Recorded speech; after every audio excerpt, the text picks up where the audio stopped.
Okay, good morning, everybody, and welcome to our first in a series on demystifying intelligence. And today's discussion is on space spies. I'm E.J. Harold, the Executive Director of IISS Americas, and happy to welcome our in-studio audience for today's discussion, as well as the folks online who are joining us today virtually. We hope that you'll enjoy today's discussion, that you'll continue to support the program as we take it forward. And we look forward to your comments and questions, both in today's session and following the session, if you want to reach out to us virtually. And with that, let me turn it over to our moderator, Dr. Jen Lester from the U.S. Army War College. So Jen, it's all over to you.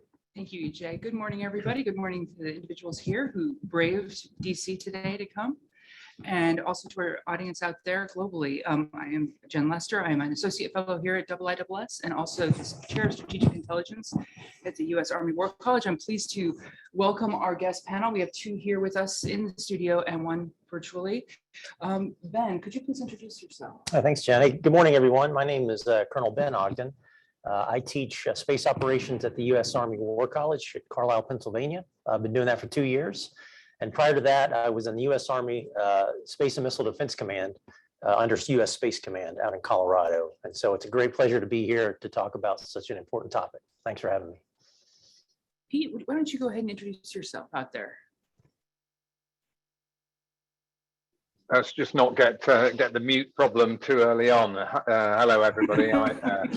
I am retired Commodore, Brigadier General to those of you stateside from the Royal Air Force. So after a life of being a fighter pilot and an instructor pilot, I spent my time in international jobs like NATO, in Brussels in the European Defence Agency, and working to help governments create defense industrial strategies, something we in the UK and you in the US are very familiar with indeed. And then later in life, I am a consulting senior fellow to do with European defense with IISS, but also I'm the chair of Cleospace, which is one of the new breed of new space companies. And we currently have 2 satellite clusters in space, with more to come doing RF geolocation from space. And that's where my space expertise comes, and I'm delighted to be with you. Thanks, Pete. Kari? Great. Yeah, good morning, and thanks IISS for hosting this event and really kicking off this inaugural series. So I'm really pleased to be here. So Kari Bingen, I am the Chief Strategy Officer at a new space company as well. It's called Hawkeye 360. We do radio frequency RF collection from things emitting from the Earth, from space. And so it is a new area of commercialization that I'm thrilled to be a part of. Prior to that, I was at the Department of Defense, U.S. Department of Defense, as the Deputy Undersecretary of Defense for Intelligence and Security. Prior to that was a staff member on the House Armed Services Committee, so got to see our government work from both the executive branch and legislative branch side. And then I love paying it forward. So at Hawkeye, I'm going back to my space roots, but I also get to teach students at Georgetown in space policy and technology. Wonderful. Welcome, all of you. And our structure today is we will have our 3 panelists introduce some main themes on space and intelligence, space spies, and then we'll have a brief discussion, and then we'll open it up for Q&A both here and also in the global audience. So please send in your questions if you're out there, and we'll also engage here. So we're going to kick off with Ben, who will set up the structure for us for the context. Okay, thanks, Jen. So what I thought I would do is, I know the audience may not have a certain level of space knowledge, so I wanted to provide a little bit of context that may help with the foundations of what we're going to be talking about. So why are we even talking about space today and in general? So space is vital to what we do today. It's vital to our way of life and to our way of war as well. Things like GPS satellites, satellite imagery, satellite communications, these all enable things within our economy, our agriculture sector, our financial sector, our climate observations, things of that nature. And it's become so ubiquitous that we don't really recognize that these things are being enabled in that way. But at the same time, we've become very reliant on space technology. And that is where some of the national security implications lie. So I like to try to describe space in what I call the 5 C's. The first C being cooperation. There's still cooperation that is going on in space. And we see this typically with things like the International Space Station, where it's mainly science, technology, and exploration driven. This has not really changed since the space race started, and it's just grown with more nations. Then moves into the second C, which is we're now more competitive than we have been. In the old days, it was 2 nations competing for the moon and other things. Now, there are upwards of 77 nations with civil space agencies. It's become very democratized and very accessible. And so that presents an interesting problem that we may have to face. The next C I like to say is it's become very commercialized. And you see this in the news a lot, but this is probably the game changer, in my opinion, the most disruptive to how space has been done. Now it is more a lucrative business. The economy is growing in space. There are roughly 10,000 global space companies that have arisen in the past, I don't know how many years, kind of contributing to almost half a $1 trillion industry, almost $500 billion, and on its way up to $1 trillion by 2040. And then the other element, the fourth C, is that is now contested. Okay, this is one, of course, as a military person that we are very concerned with, because there used to be red lines between the Soviets and the Americans on what you could do in space. That now has sort of changed to where there are countries actively trying to degrade or deny space capability. So all those things I mentioned up front are being challenged. And so it is more contested. And you see now about 12 nations have formed their own military space organizations. And we've seen in the last 15 years, 4 anti-satellite tests that have happened where satellites were destroyed by missiles. And finally, space is congested. That's the 5th C. This is a very big one. This is where you have a lot of launches, a lot of debris forming. You have a lot of new actors to the point where there's about 5,200 satellites on orbit, and that's 5-fold from it was 10 years ago. You can see the sharp increase that we have, which is posing a lot of challenges for the intelligence community and the international community. Along with that, you have upwards of estimated 130 million pieces of debris from 1 millimeter size on up. And so this is a very, very concerning problem, because if this gets out of control, then space is basically uninhabitable from here on out. So those are sort of the 5 C's that I look at space, the lens I look through. And then the one big area before I close here that I say that really challenges us and may spark some discussion here is our ability to see what's happening in space, okay, which we call space situational awareness.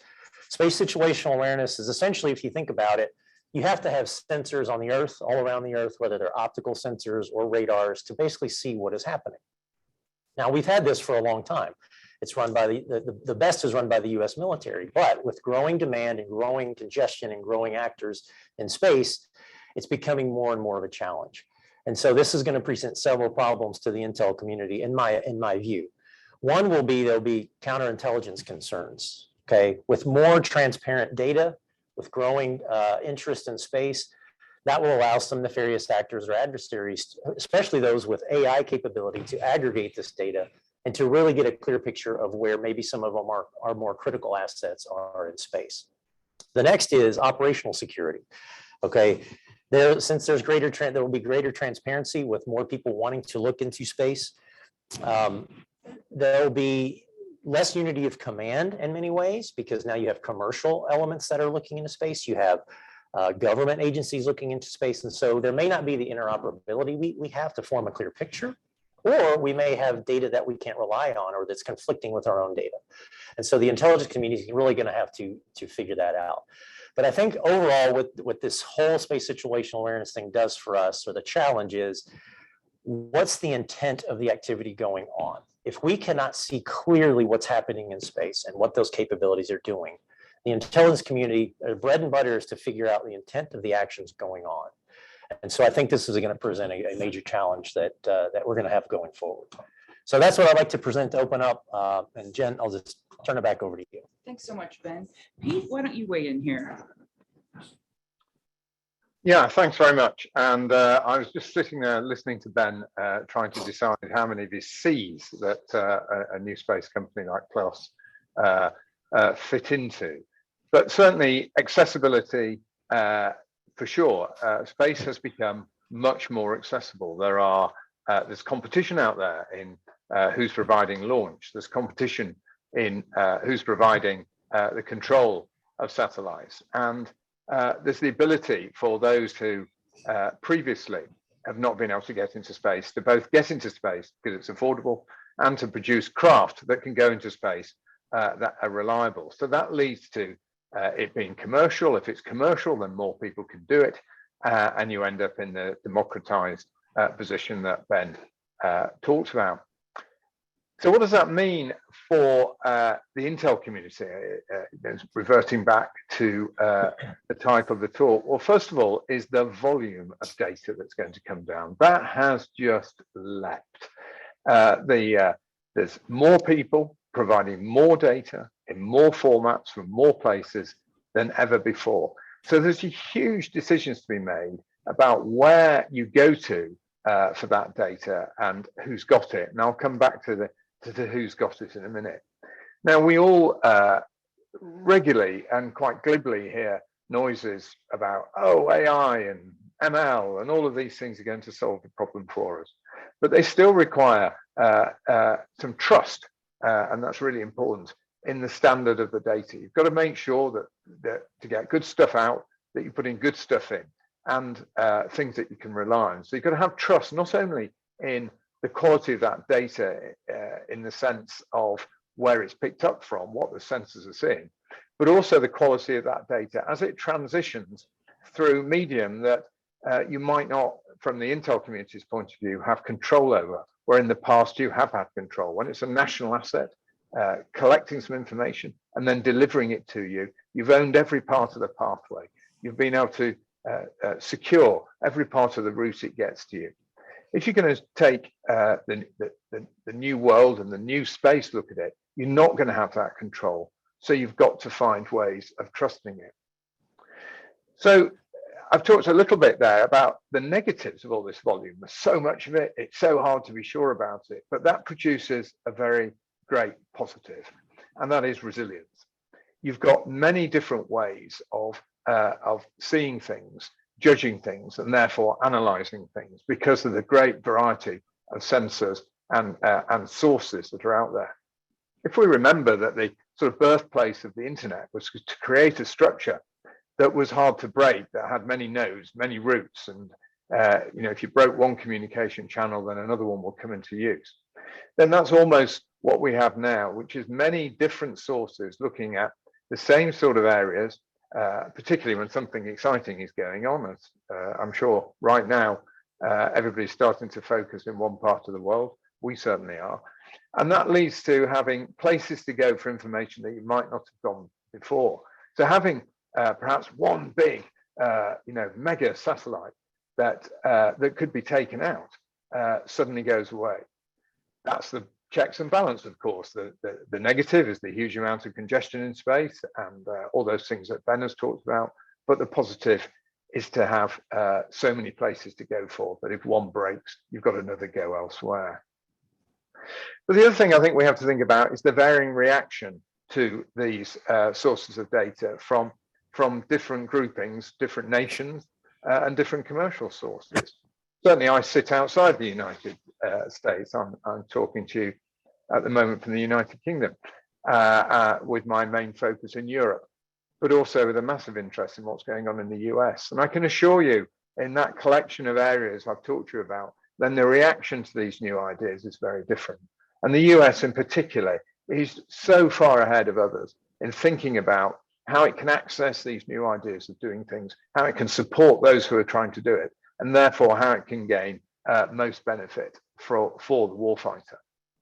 From the commercial perspective, I've been really deeply involved in this for about 3 years now, and the change is remarkable. 3 years ago, for those of you who can remember any history from school, particularly English history, I would have talked about Luddites. Luddites were those who used to break the machinery, the new cotton weaving machinery, because it was stopping their old-fashioned business. There was certainly a Luddite view of new space. Dismissal, it won't work, it'll never catch on, and therefore disbelief. Today, that's changed so much from the big organizations that are used to commercial space to recognizing what a powerful force new space has become. And that's another demonstration, I think, of the steepness of the learning curve for us all. And then I'm hitting the back end of my my introduction of 5 minutes. So just one more point, and that's about the who has it. So the obvious who has it, by that I mean the data, is that it's coming from different sources. So more good people have access to it. But we must remember there's a risk that more bad people have access to it. So that assumption that we had information superiority when we had, we remember one of those countries that had access to the best of assets, therefore we were superior, we had more. That's a greater risk now because space information and space data is becoming more accessible. More can get their hold of it. And we must assume that the opposition is getting onto a more even playing field. I think that's probably enough to set off some questions. I'll stop now. Thanks so much, Pete. And we'll turn to our final panelists. Great, thanks, Jen. I think I'm going to be able to build off of what both Ben and Peter said. So I'll hit the wave tops and really look forward to coming back to some of the details in the discussion, but maybe 3 broad areas here. One is, if I look at some of the technology trends in space right now, and some of my colleagues here hit on it, I come from a national security background, so I'm used to multi-billion-dollar satellites that takes years to build, and then everything's highly classified. What you're seeing now, and it really is driven by this proliferation of space technology, the reduction in size and cost and components, and really the reduction in cost of launch, is the commercialization of so many different areas of space. So you heard it talked about here: SAR, synthetic aperture radar satellites, radio frequency, RF satellites, and I'll come back to that in a moment, space situational awareness or space domain awareness, on-orbit servicing. A couple of years ago, I would have never imagined having an unclassified commercial conversation on some of those areas. But even I look at like RF, radio frequency, that Peter does, and that what I do at Hawkeye. I mean, we are taking this capability that's long been government done, but by commercializing it and creating these unclassified shareable data sets, you're opening up that data to a lot more users and applications that you wouldn't have thought of before. So not just national security applications, but civil, environmental, detecting and tracking vessels in the Arctic as the ice caps melt, border security, humanitarian, looking at the flow of refugees. So just a lot more applications than we've thought of in the past. Speed too. I'm used to, again, a community where multi-billion-dollar satellites, and they take every 5 to 10 years to launch. We're now seeing in this commercial sector satellites built and launched every 3 to 6 months. Actually, for some of these mega constellations, they're pumping 6 to 7 satellites out of their production lines a day. And for me, that's pretty mind-blowing, and creates great opportunity there, but also the congestion issue. Open source, there are just not just space data, but so many other unclassified and publicly available data sets are out there. So we're starting to see greater accuracy and relevance in those open source data sets, and it's what we can do with that for intelligence purposes and national benefits. And then just the internationalization, really driven by this commercialization and proliferation of space technologies. Ben mentioned the number of countries with civil space programs. I would even take that a step further and say there's actually 104 countries today with satellites. Some of them are bought from other countries. The global space economy, $447 billion. Economic impact is estimated at about 5 trillion. And as Ben said, I mean, the global space economy projections are expected to grow significantly. So, there's a lot of folks out there that see great benefit, whether it's national security, economic, advancing their science and technology sectors, and just national pride as well. So there's a lot of folks going after that. The second big area I just mentioned here as well is the threats. And I had an opportunity earlier in my career to examine space threats in detail. And I go back to the early 2000s when you saw limited use, like in Iraq, of GPS jammers, which Allied forces took out with GPS guided weapons. But then 2007, there was the Chinese anti-satellite test, but it was largely research and development. fast forward to today, where I see the biggest difference in the threat is, not only do you still have those research and development activities, but much greater focus on testing, much greater R&D activity, and then operational deployment. And when we say operational deployment of these kind of space threat capabilities, there are numbers. They have to have people that are trained on them. The country or the government has to be organized to man them, to operate them. That is a significant advancement forward versus just the days of testing one-off things to see if they work. So much more significant threats, which is also to be expected because of this environment growing in significance and the amount of actors up there. But it is driving a different folks thinking differently about our space architectures. Again, I think that there's been good consensus that we've got to get away from these handful of exquisite systems that are very expensive and take 5 to 10 years to build, to how do we create more hybrid architectures. You're still going to need some really high-end things, but you also need to balance that with more numerous, diversified, distributed architectures, and with that resiliency. So if part of your architecture is hit, you can still continue to operate. And then we'll need a lot more intelligence capability to understand, and analysts to understand what is happening and what the impacts are of that.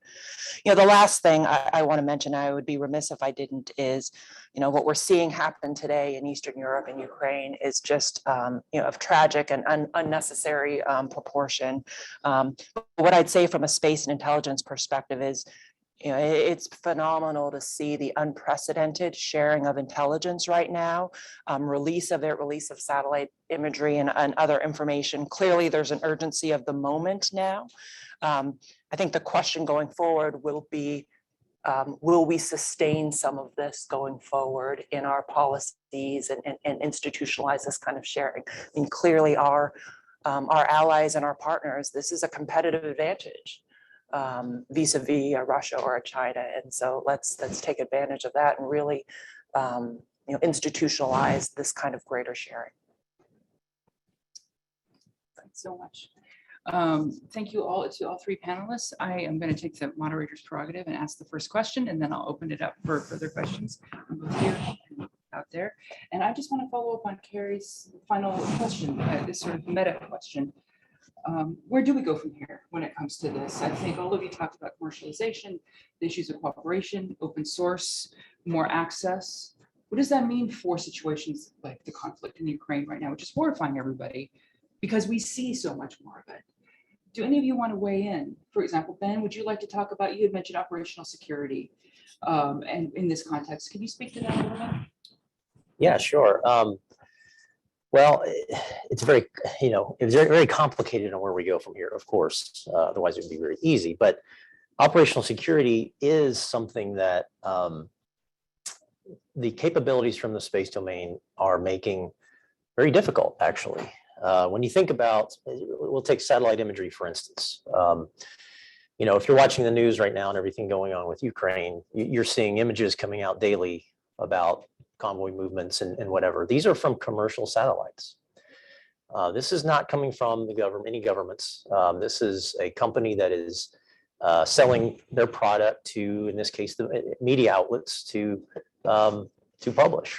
Now that's good for real-time information for the public, but at the same time, there's a double-edged sword to that, because if the media outlet in question presents a narrative that may not be what the U.S. or its allies or any country wants to present at that time, then it's a problem. Then it's out in the public and it's trying to reshape that narrative.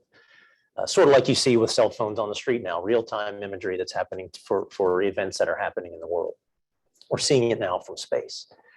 The other thing when you talk about operational security is there are going to be so many satellite imagery possibilities from commercial companies that national security efforts, whether it's troop movements that we would like to do in support of our interests, will not go under the shade of night, or there will not be much of an operational surprise anymore when you think about it. Things in the past like D-Day and these huge events, or you name any other military activity, was always done with some sort of surprise in mind.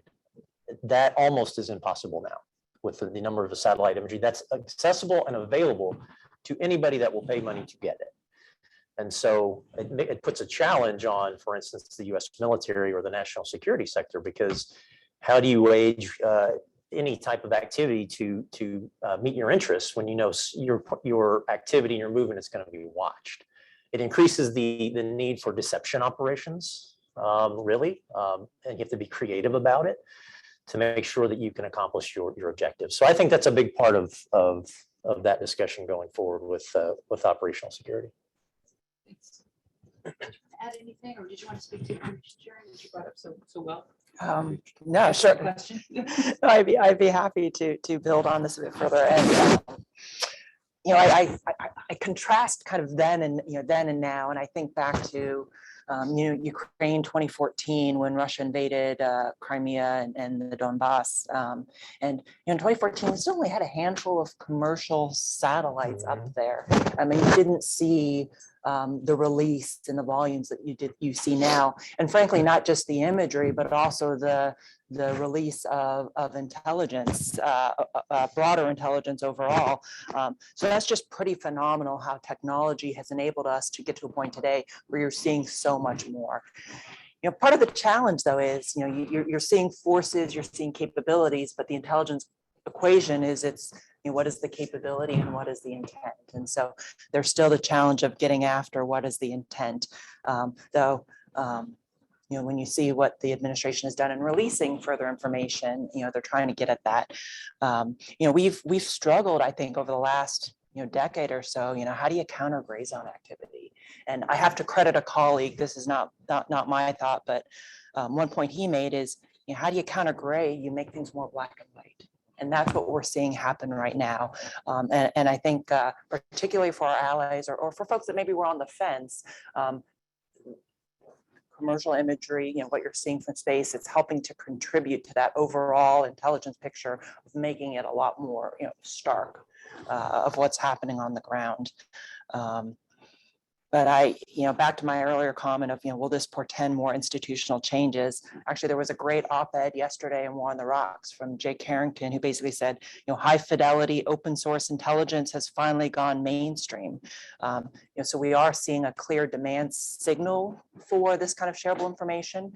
There was, I think, maybe a year or so ago now, several US combat commanders that wrote a letter asking for more releasable information to counter these kind of disinformation campaigns from China and from Russia. So the demand signal's there. We just now need the institution to respond with the disclosure policies, the processes. You know, we need to figure out actually how to leverage technology to take what is largely a manual review process and speed it up, and in some cases make it more automated. Because of what Peter said earlier, the volume of information out there that is shareable, we've got to be able to release that at machine speed, not just at person reviewing document speed. Excellent points. Pete, we haven't forgotten you out there. Would you like to weigh in on some of this? Yeah, a couple of things really. The first is be careful in assuming that this is the answer to everything, because you know, I'm an ex-military guy, so my history was hammered into me as I went through training and later on in life. And we must be very careful, because there are many times in history where new capabilities, whatever that may be, almost from gunpowder through to the airplane through and so on, has said this will end the way we do business today. Well, it might, but it might just change the way we do business today. And yes, there's more out there, there's more information, but that really just necessitates a change in the way we work, a change in doctrine, if you like. Also, I think we need to remember that if, perhaps I'm being naive, I hope not, but if we assume that our government systems are very good and perhaps better than the commercial systems, maybe I'm being too assumptive here, but that does allow us to be in a position where we still have an edge, and it's at the edge that victory is made. So if you can find that little bit that is better than the opposition has got, then that is where you will find success. But the other point is that sometimes it does no harm for the people to see what their leaders are dealing with. And I think in this particular crisis, we've never seen the world so united. it is unprecedented. I remember being taught years ago about the concept of using economic sanctions to bring down a country. And the answer was, you can never do that because you'll never get unity, and you need absolute unity. Well, we've just about achieved that. And it's because everybody knows. So maybe everybody, or at least believing they know, is not such a bad thing. But the key point I make is it's another advance in capability. And every time you advance in capability, you find a way of countering it. And that will happen again.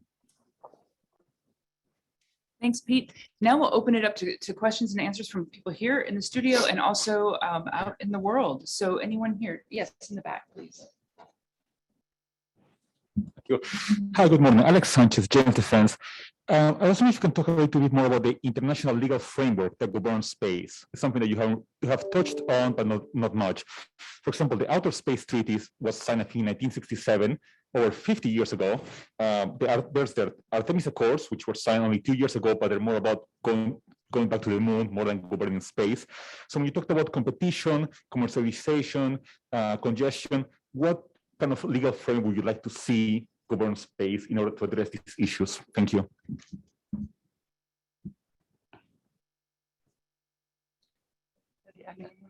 Kari. No, this is I'll take it.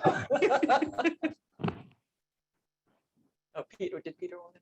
Pete, Yeah, if you like,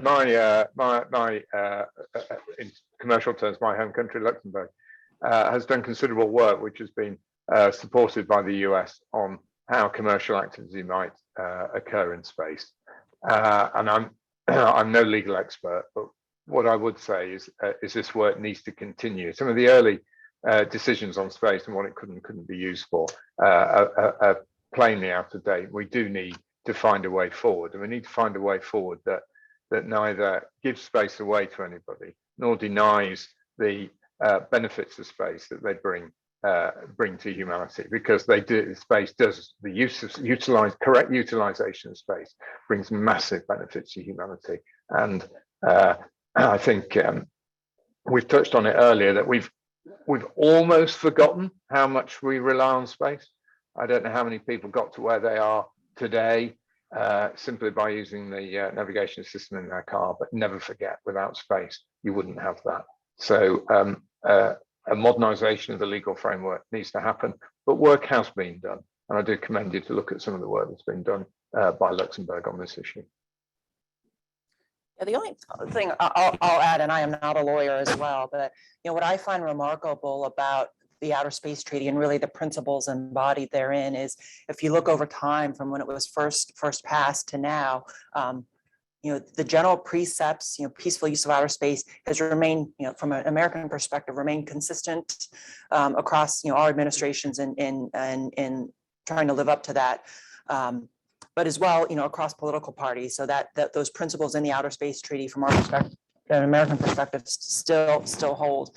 I think the challenge going forward now is it's in the how do you implement that? How do you implement that in policies and capabilities in those international discussions, given spaces become more congested and competitive. So I think the discussion happening internationally and domestically on norms in space is incredibly important, and getting to a point where we have a shared or agreed upon set of principles and guidelines that inform those norms. And then you look at something like the Artemis Accords and the number of nations that have signed on to that. That's a phenomenal vehicle for having international discussions on where we need to take this going forward. Yeah, I agree. And again, I'm also not a lawyer. The Outer Space Treaty, I would say, is not obsolete, but it's insufficient to the new environment that we've all laid out. And I think that's been echoed by the other two panelists. My concern, obviously, is as this new activity starts to happen in space, we really do need to have these norms established. In particular, we need to start getting down to almost the detail of what activity can actually happen in orbit or on orbit, because there's obvious disagreement in that. What does it mean to be too close to another satellite, for instance? A lot of the things that, like the laws of the sea, have been worked out over the last century. We need to have that same level of fidelity in space, because with new emerging technology, and Kari mentioned it a while ago, in particular, things like on-orbit servicing, On-orbit servicing is going to be one of the things that really gets us past or lets us achieve these space sustainability issues where we can sustain operations in space, but that entails getting close to and even connecting to another satellite to service it, to refuel it, to relocate it, to inspect it, things of that nature. But that can also look like hostile activity if you don't have good situational awareness on what's happening.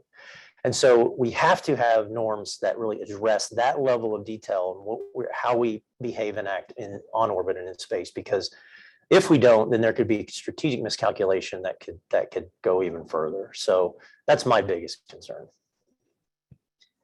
We're going to go to a question from our global audience. Does the West have an exposed flank in space to Putin and Xi if they choose to weaponize space or to play a spoiling game by increasing space debris? Kari, did you want to start with that one?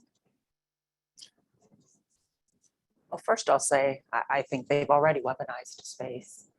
We're far, I think we're beyond that debate, and as evidenced through, and I'll just obviously talk about what's been discussed publicly, from China's anti-satellite test in 2007 to Russia's anti-satellite test that created debris in low Earth orbit in November of this past year.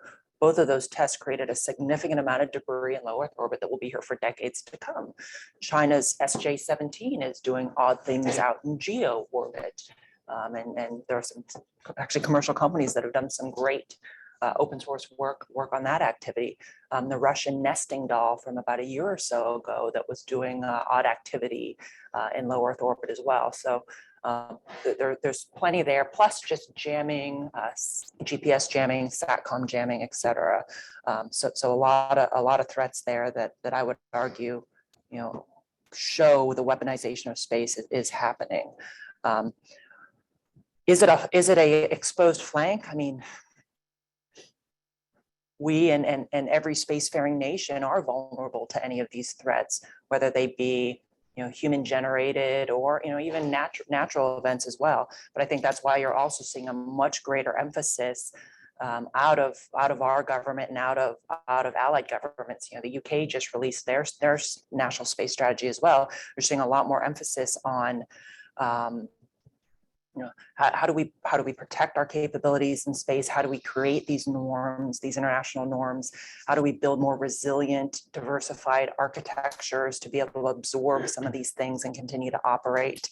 How do we think more about investing in intelligence capabilities so we know what's going on and can then buy ourselves decision space to take action as needed ahead of time? So I think you're seeing a whole panoply of different things happening to address, frankly, a vulnerability for all of us that operate in space, and frankly, for all of the users on the ground that rely on those space capabilities, like Peter said. Yeah, I would just add, I agree with Kari. So if you talk about an exposed flank, I have to go back to sort of what the situation looks like now with kind of those 5 Cs I mentioned. So with more activity and more satellites, more countries, also requires more ground stations to control these satellites. It requires the widening of the footprint, if you will, the attack surface, we like to say in the military. And if you think of satellites, what they are is essentially they're these big orbiting computers that rely on data transfer, as Pete articulated very well. And so I think one of the major threats that can be weaponized, kind of in this hybrid gray zone Kari mentioned, is the cyber element. That we really haven't talked about yet, because that's a very cheap, easy way to influence what's happening on orbit. There have been examples in the last 10 years of satellites being taken control by other people for 10 minutes. Of course, you have the standard malware type cyber attacks that we all think of. These things are one of the biggest threats when you talk about impacts on space activity. Now, is that a weapon? That's where it gets debatable, because as Kari said, there's sort of this gray zone below armed conflict that we kind of maneuver around. But I think the cyber element is a potential exposed flank. When you start adding commercial companies that are now contributing to this data, to this aggregation of data, passing of data, It's no longer held behind military closed doors. It's now kind of more public, if you will. And so people who have cyber capabilities can tap into this and do some significant damage. So I would say that's probably one of the biggest potential exposed flanks. Pete, would you like to add something? Just a couple of things. The first thought, and I think Ben referenced, apologies if it wasn't you, the laws of the sea. If you look at the laws of the sea, the first one is helping each other, really, because the environment is hard to work in. And I think we have to remember that with space. Space is still hard. Although we're all used to it and have become familiar with it, it is still hard. Launches do still go wrong. Things go wrong in space. So we have to remember that operating in space is hard. And in a sense, that's a little bit of protection of our assets while they're in space, notwithstanding the threatening things that are going on. Much more worrying is what Ben has talked about, I think, which is the approach to denial of space. And you can deny space without doing anything in space by denying the ground segment or the links between. It depends how you define the ground segment, but you either the bit on the ground, the bit in space, and the bits that link it in between. And there are easier things to go after than the actual assets in space from the bad actors' point of view. So I think we must not lose sight of the need to protect both from a cyber perspective and to a certain extent from a kinetic perspective, those elements that are within reach of most people rather than only few people. Thank you. Any questions here in the room?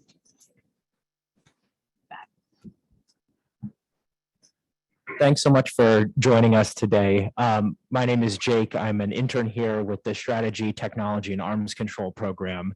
And my question is kind of a follow-up on the previous one, which is what are the main strategies for increasing resilience in space?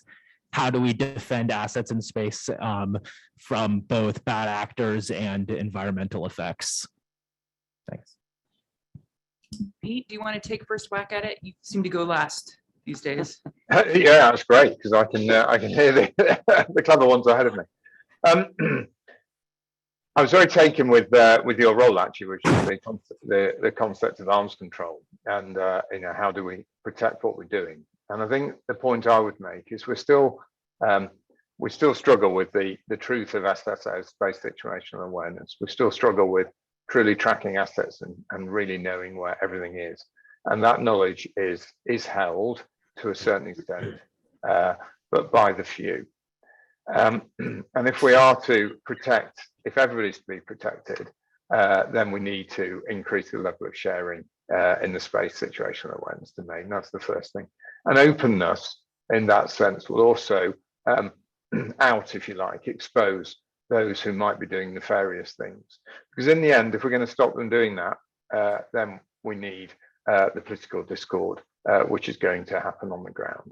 Because in the end, these assets are assets for power, the ones we're talking about in this particular question, are assets for power and assets for influence, and that's all driven by the government.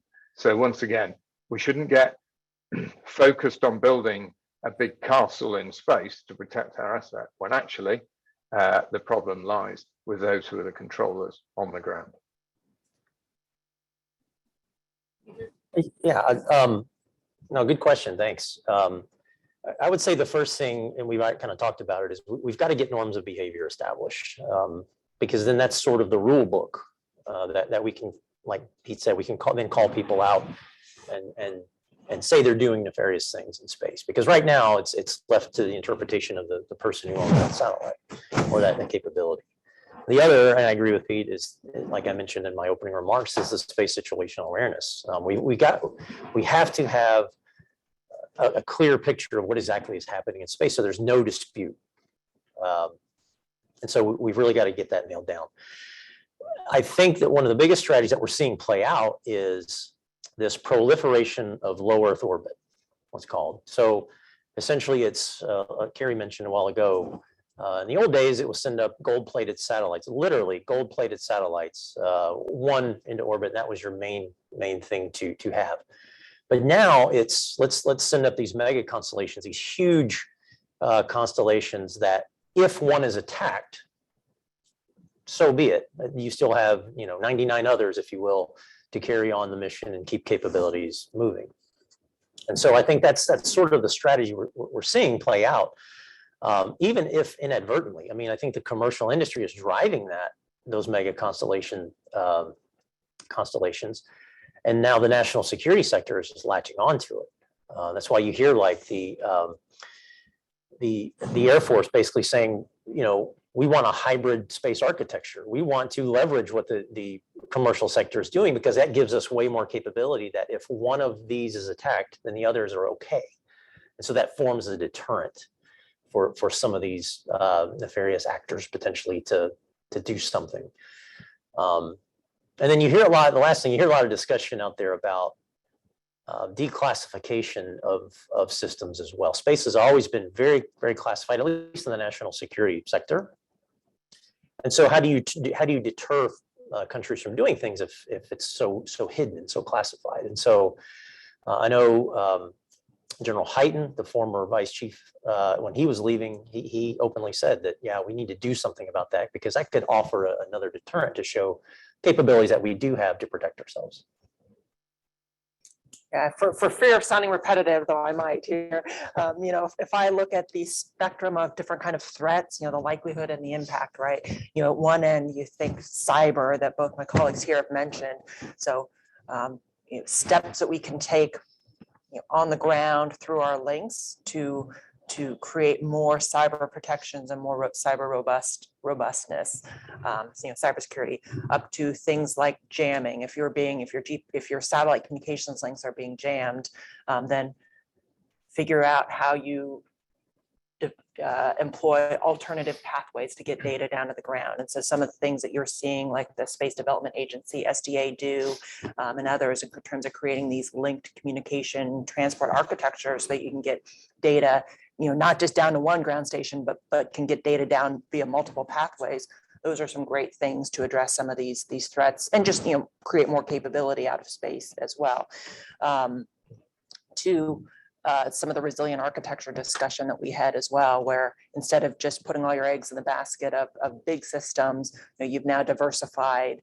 So you have smaller systems as well. And it's not just that being able to take a hit and continue to operate, but if you do take a hit, can you quickly replenish?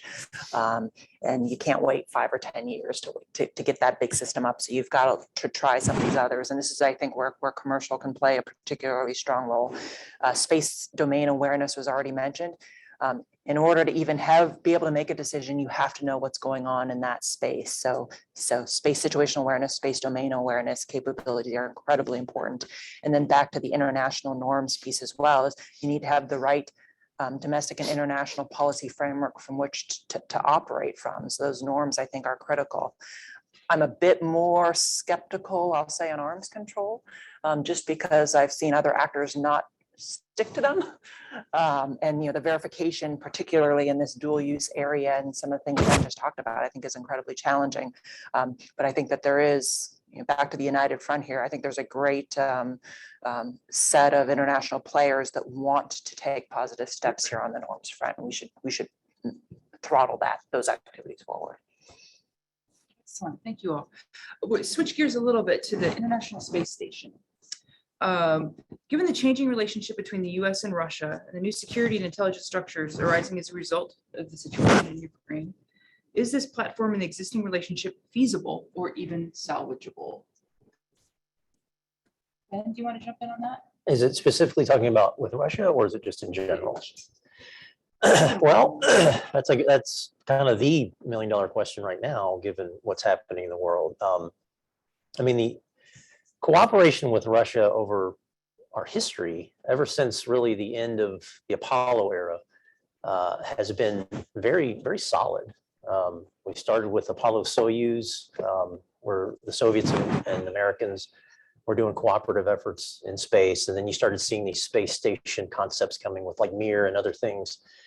So all the way through this latter half of the Cold War, with everything happening in the Cold War, we maintained a fairly cooperative nature in space with Russia. Of course, it had its moments, but we did. And ever since the International Space Station was established, in part because Russia was one of the main actors that assisted us deploying that marvel, it's been sort of this keystone to the cooperation between our two countries, regardless of what was happening on Earth. I know it took some tests back in 2014 when Russia first did its activity in Crimea and Ukraine, and there were some degradations of relationship or cooperation there, but it's still maintained itself. This one obviously is a very interesting new situation. It's of course pretty severe. I would almost say that if the IISS cooperation does go to the wayside with Russia in any form, that is very significant and maybe shows a sign of the times of our new relationship overall with Russia, because again, space has always been that last bastion of hope between the relationship between our two countries, even with the ups and downs of what's happening on Earth. And when you talk to, I've had the privilege of talking to NASA NASA astronauts who have worked with Russian cosmonauts, and they love the relationship that happens and the camaraderie that's there and how it's been long lasting through some of the turmoil. And so I hope it will continue to exist, because it is a link that keeps our two national powers talking in times of turmoil, which, by the way, we don't have with China right now. It's always been sort of that area we can talk about, even with things going on. So I do hope it survives this. I can't add anymore. Pete, would you like to add anything on that? No, I mean, I share Ben's sentiments completely. And if I may, without jumping in your job, I think there's a linkage here with the question which I can see in the trail about the Russians asking questions about the OneWeb satellites, which are due to launch on Friday, and to guarantee that there's no military usage of the OneWeb satellites. And of course, OneWeb is not a military system, but there is significant UK government investment in it. And how that plays out will be really interesting. But I suppose that I talked at the beginning, I think, about the unity of the world never being quite the way it is. You know, one versus, or everyone versus one. And I just wonder and fear that this time those corporations that have been kept going, even in the face of significant degradation of relationships, this time might not be saved. So I'm going to be slightly negative, but it worries me deeply that this might not go on. Thanks. Go ahead. Thanks very much for the talk. Oh, I'm sorry. Yeah. Thanks very much for the talk. Name's Leia Rubin. I'm a associate fellow here and also an associate professor at Sam Nunn School at Georgia Tech. And my question deals with one of the primary collective issues, which seem to be congestion in space, and also some of the advances in technology which may seem to mitigate this, right? So I was wondering what you're thinking, or maybe even thinking there is, on the idea that with these advances, more recent ones, and I understand it's extremely complicated. It's not like tomorrow all the promise of this Japanese company will come to fruition. Removing some of this may incentivize others to take more reckless behavior when it comes to anti-satellite behavior. If norms are restraining this to some extent, we still see it happen. Or even in the commercial sector to be a little, I know economic issues play a role, insurance and so forth. But basically is, you know, this hard question of, is technology and could it be potentially enabling more reckless, aggressive behavior in this case, and doing this as opposed to constraining it? Good luck with it. Well, I think it's a two-pronged effort. I mean, I think you have to, so for, and that's a great question, by the way. So I think if we get the norms of behavior established, particularly with anti-satellite weapons, which right now, by the way, if you're tracking the extended open working group that the UN has established to address some of these, I guess, reckless behaviors, such as anti-satellite tests, that has to come to fruition first. And hopefully within that discussion, that negotiation, there will be some of these talks about guidelines of how you should be behaving in space. So it will kind of deter people from being reckless about it, even though maybe we now have mitigation and remediation efforts on orbit. So you have to get that established first. And I think the diplomatic part will continue down the road, and hopefully we reach that. And then on orbit, like you said, there's two ways of looking at space sustainability. I just kind of mentioned there's the mitigation piece, which I think is part of this open-ended working group, and other means of how we launch and how we do certain things. And then there's remediation, kind of fixing what's already broken up there, kind of repair, like cleaning up the garbage that's already there, and the debris. And I think, in my view, one of the most revolutionary thoughts going forward is kind of what Kari mentioned, is this on-orbit servicing. It really is a game changer in my view, because everything you hear in the news about that, like the Japanese system, I think Steve Wozniak even just yesterday announced his new company will revolutionize how we track things in space and how we clean up space. I think the commercial sector sees that there's potential money to be made, and so we're going to see an explosion of great things to start remediating what's happening up there. Now, will that drive people to just say, oh, I'm going to just do whatever I want? Then it could, but I think you have that other arm of this, which is sort of the norms of behavior established. Yeah, it's a great question, and I don't know that we've put enough thought to it with not just the on-orbit servicing, but you could argue many of these dual-use technology areas. But on-orbit servicing, this orbital debris removal, what some of these commercial companies are pursuing, it's fascinating. And with the debris challenges that we have ahead of us, frankly, it'll be necessary. And it's why you see organizations like U.S. Space Force put out a call for information. I'd like to see what the commercial sector is doing in this area so we can better understand where you're headed. But you're right, it's an absolute double-edged sword, because technology is technology. And so the same technology that you can grapple onto something and help put it into the atmosphere to burn up is the same technology that could grapple something and cause it harm. I have not given this as much thought, but I go back to other areas like missiles. Missiles, it could be a ballistic missile, or it could be a space launch vehicle. And there are things like we've done in the United States to create a line and create separate companies or separate activities to create clear distinction on, what is a space launch vehicle vice what is a missile. So I don't know if there are things to think about as we go forward that help create some brighter lines there. But the hard part is, at the end of the day, to your point, it's technology is technology. It's how you apply it that matters. Pete? I noticed the time running on, be very brief. I think the cleanup, the looking after space is important commercially. It's as was suggested, there's possibly a profit reason to do it. There's also protecting your environment reason for doing it. It's a green thing to do, and not to make a mess of the space environment in quite the way we've made a mess of other environments. So I think there's lots of reasons to do the right thing, not least of which is to make space a safer and more usable place for all of us in the future. I'll leave it at that with the time. Any more questions in the room? Lee. Oh, thank you. My name is Charles Delfer. I was involved in some of these issues back when GPS was Navstar.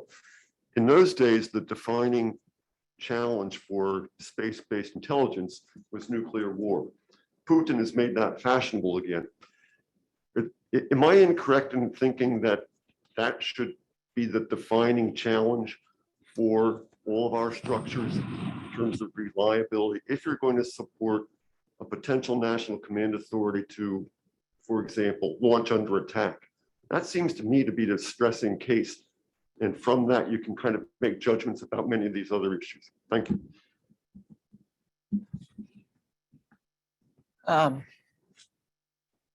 Yeah, you've had successive administrations, regardless of political party, talk about our nuclear deterrent as the bedrock and foundation of our national security. So I don't anticipate that. Don't have insight into this administration's, their nuclear posture review, but I would still anticipate that to remain. Having said that, you're absolutely right. Space plays a vital role in our ability to sustain our nuclear deterrent. Everything from the missile warning satellites to the command and control, communications, et cetera. So, those making sure that we invest in those capabilities, I would believe will continue to be a very high, if not the highest priority for our Department of Defense, and obviously the intelligence community and understanding nuclear threats. There's also out there, if you think about, could an adversary launch a nuclear weapon into space, and probably low likelihood, but high impact event, in which case, we, particularly in low Earth orbit, we'd be in a world of hurt. I mean, that kind of devastating attack could really wipe out, assets in low Earth orbit, not just hurting us, our partners, even that country. So there's a big risk that actor would have to undertake to do that. No, I completely agree. The only thing I would add is everything we've talked about to this point about how things are more congested and there's more competition, there's just more actors in space. All this is taking place around, like you mentioned, the nuclear architecture, part of our nuclear architecture. And so that's got to be very concerning for us, because with a lot of uncontrolled activity, it could impact one of the primary national security defense things that we have. Pete, any final words? Just to say, space is vital ground for any government, absolutely vital ground, and that will drive the interest and the resource to keep at it. Thank you, and that's our time. So thank you to the panelists and Pete out there for joining us on our inaugural Intelligence Series event, and thank you for your great insights on this really important issue. Obviously, very much in the news, very much in our thoughts right now as we deal with a lot of different threats. And thank you to our audience here and our audience out internationally. Thanks. Thank you.